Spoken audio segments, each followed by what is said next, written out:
Welcome to our YouTube channel, Source Group of Schools Managers. Today we discuss about proportion. पिछली class में हमने ratio के बारे में पढ़ा था, आज हम प्रोपोर्शन के बारे में पढ़ेंगे।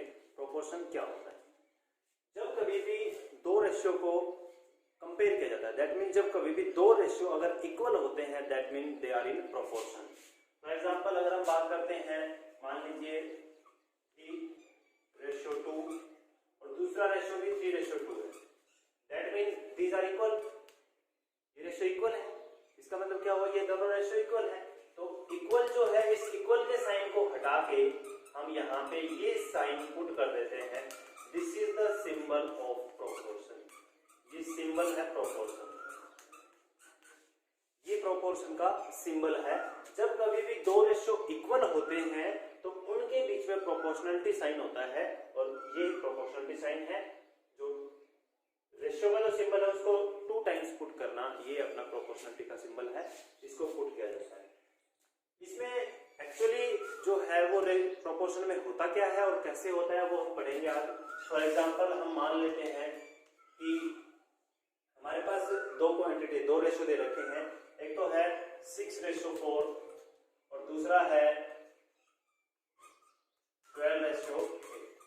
हमें पता करना है कि ये प्रोपोर्शन में है या नहीं है, हमें ये पता करना है। तो इन दोनों का पता करना है तो सबसे पहले इसका एक फॉर्मूला है प्रोपोर्शनल चेक करने के लिए, कि यहाँ पे 4 नंबर है, फर्स्ट, सेकंड, थर्ड और fourth.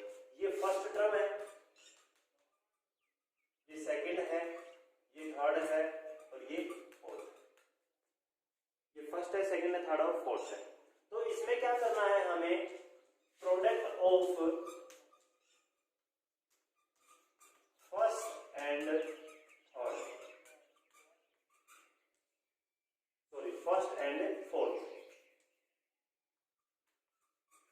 Product of first and fourth और product of second and third, product of second and third. पहले और लास्ट नंबर की प्रोडक्ट और दूसरे और तीसरे नंबर की प्रोडक्ट, दैट मीन इसकी और इसकी प्रोडक्ट और इसकी और इसकी प्रोडक्ट अगर इक्वल आती है, दैट मीन 6 × 8 और 4 × 12। इफ दीज आर इक्वल, 6 8 जा 48, 12 4 जा 48, अगर ये इक्वल आती है, अगर ये इक्वल आती है, that mean these are in proportion. तो हम बोल सकते हैं कि ये दोनों रेशियो जो है ये प्रोपोर्शन में, that mean 6:4 proportion to 12:8, that is proportion to 12:8। This is the formula for the proportion, that mean these are the extremes,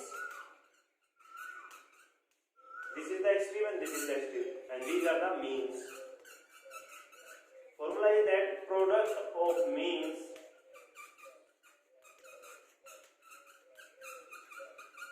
is equal to product of extremes.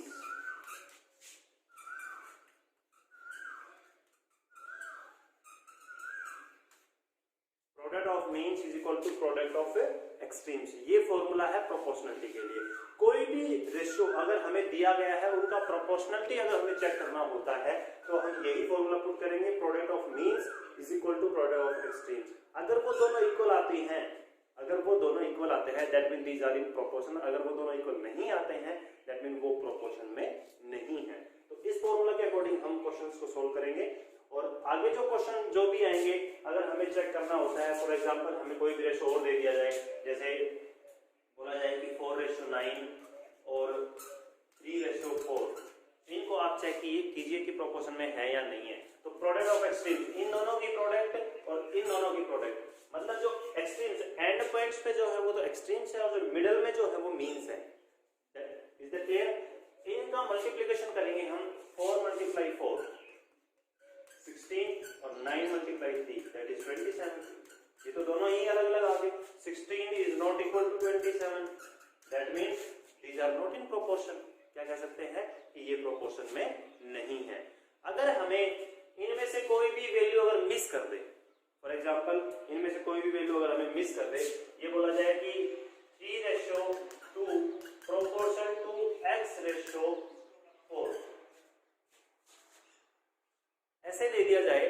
हमसे ये कहे कि ये x की वैल्यू फाइंड आउट करनी है, तो हमारे पास जो फॉर्मूला है वही पुट करेंगे।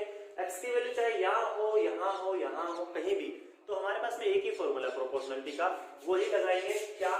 Product of means is equal to product of extremes, that is 2 × x is equal to 4 × 3।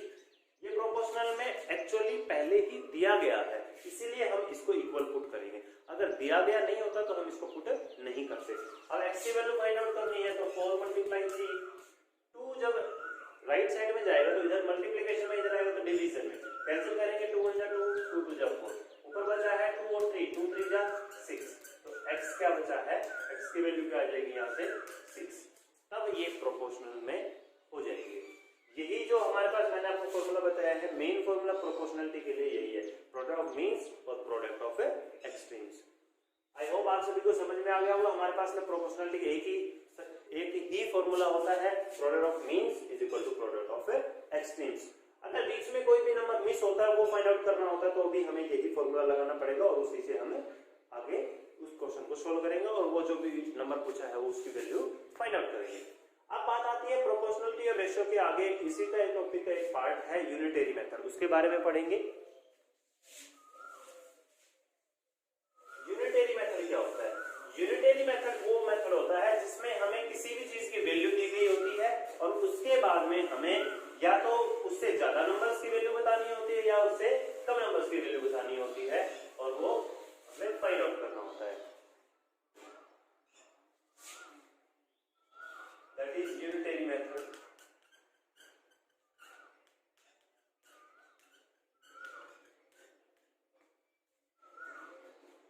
Unitary method में क्या होता है? फॉर एग्जांपल मैं एक क्वेश्चन ले लेता हूं, cost of 5 books is ₹250। Cost of 5 books is ₹250। Find the cost of 15 books. ये क्वेश्चन अगर हमें दिया गया है यूनिटरी मेथड के अकॉर्डिंग, तो हमें ये फाइंड आउट करना है। देखो यहां पे दिया गया cost of 5 books is ₹50। Sorry, 1 book ले लेते हैं पहले, उसके बाद में मैं दूसरा एग्जांपल लूंगा। Cost of 1 book is ₹50। 1 book की कॉस्ट ₹50 है, तो हम क्वेश्चन को सोल्व करेंगे। Cost of 1 book is equal to ₹50। Then cost of 15 books is equal to, बेटा आप सभी को पता है कि एक बुक जो है उसकी कॉस्ट है ₹50। एक बुक है उसकी कॉस्ट ₹50 है, तो ऐसे ही 15 बुक्स की कॉस्ट कितनी हो जाएगी वो हमें बताना है। बेटा एक बुक की कॉस्ट कम होती है और 15 बुक्स की कॉस्ट ज्यादा हो जाएगी, ये तो हमें पता ही है कि अगर कोई एक बुक परचेज करे और कोई दूसरा बंदा 15 बुक्स परचेज करे, तो जो 15 बुक्स परचेज कर रहा है वो ज्यादा अमाउंट पे करेगा। तो क्या हो जाएगा? 15 बुक्स की जो अमाउंट है, कॉस्ट है, वो ज्यादा हो जाएगी। इसलिए ज्यादा के लिए क्या किया जाएगा? मल्टीप्लाई। तो 50 को मल्टीप्लाई करेंगे किससे? 15 से। क्यों? क्योंकि हमारे पास 15 बुक्स को कॉस्ट फाइंड आउट करनी है। 15 और 50 की मल्टीप्लाई करेंगे, 15 5 = 75 और 0, तो 15 जो बुक्स है उनकी कॉस्ट हो जाएगी ₹750। ये यूनिटरी मेथड के अकॉर्डिंग आता है। अगर हमें एक की कॉस्ट दे रखी है और ज्यादा की कॉस्ट फाइंड आउट करनी है तो हमें मल्टीप्लाई करना होगा, लेकिन ज्यादा की कॉस्ट दे रखी है तो कम की निकालनी है तो हमें उसको डिवाइड करना होगा। वो कैसे करना होगा? जो मैंने अभी को एग्जांपल लिया था उसके अकॉर्डिंग मैं अभी आपको बता रहा हूं कैसे करना है। देखिए मैंने यहाँ पे लिखा था cost of 5 books, cost of 5 books is ₹250। तो यहाँ पे मैं लिख देता हूं cost of 5 books is equal to ₹250। ये दे रखा है हमारे पास में। तो बेटा जब कभी भी ज्यादा की वैल्यू दे रखी हो, मतलब ज्यादा अमाउंट दे रखी हो, 5 बुक्स की अमाउंट कॉस्ट दे रखी है 250, तो सबसे पहले हमें 1 बुक की कॉस्ट जरूर फाइंड आउट करनी पड़ेगी। That means cost of 1 book, ये जरूर फाइंड आउट करना पड़ेगा। उसके बाद चाहे वो कितने की भी कॉस्ट पूछे वो हम बता सकते हैं। जैसे कि कॉस्ट ऑफ 1 बुक, अब 5 बुक्स की कॉस्ट 250 है, 1 बुक की कॉस्ट कम हो जाएगी।